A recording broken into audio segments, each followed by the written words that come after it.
All right, ladies and gentlemen, let's talk.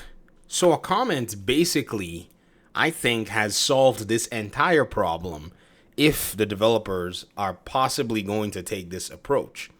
Now, this is interesting because I think it's going to show the commitment that some people have towards the game, and I think it will also test the commitment that the developers have towards the game, in a sense, towards their players. Now, no one is saying that, some of the developers are not committed to the game. However, I think this has always been in question nonetheless, especially when it comes to a matter of time. So most of you've probably already looked at the screen and you're wondering, what is this comment? Who is this big-brained individual? At 86 Sando, shout out to you. I'm sure maybe somebody else has said this, but you're the first person who I'm actually reading this comment from directly. 86 Sando says, I think they should make seasonal characters optional, and then maybe give them a bonus for using them. That way, it's fair. Do you guys think that way it's fair?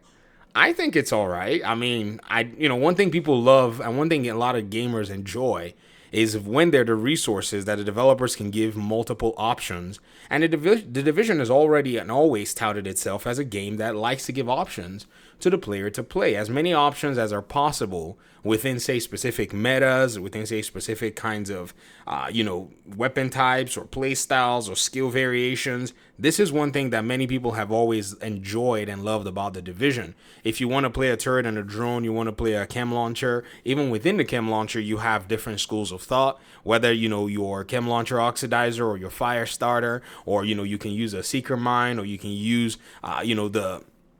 the sticky bomb, whatever it is you want to use in different categories, the Division always has had, especially when you look at even the Division 2, where I said chem launchers. Yes, those are Division 2 exclusives, but a lot of what I mentioned, like the turret and the seeker mine and, a lot of the other skills, these are available in both games. In fact, we actually got variations in the Division 2 much more than anything else. So I think the developers can actually maintain this middle ground and say, okay, if you want to come back and you feel like, man, before I get to expertise 25, I've been grinding, and I did not get to expertise 25 before I dropped the game, nor did I get to shade level 500,000 before I dropped the game or whatever, we're going to provide seasonal characters and we're going to leave them bound to you and still be able to reward your account nonetheless.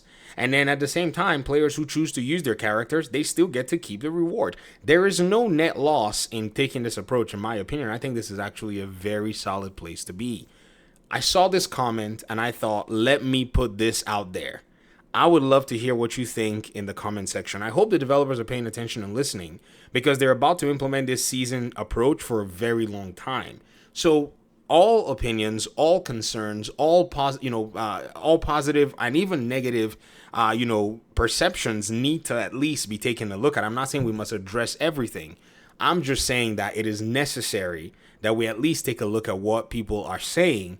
And then at the end of the day, if the developers feel it's a certain way, then the results to their own way of doing things are going to show up at the end of the day, right? So if people actually truly do like it, they'll stay and play. But if people actually truly do not like it, then the numbers are also going to tell.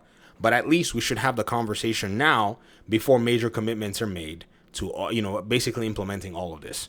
Thanks so much for watching the video. I appreciate you guys' time and audience. Like I said, I'd love to hear your thoughts in the comment section. Thanks so much for watching. Peace out.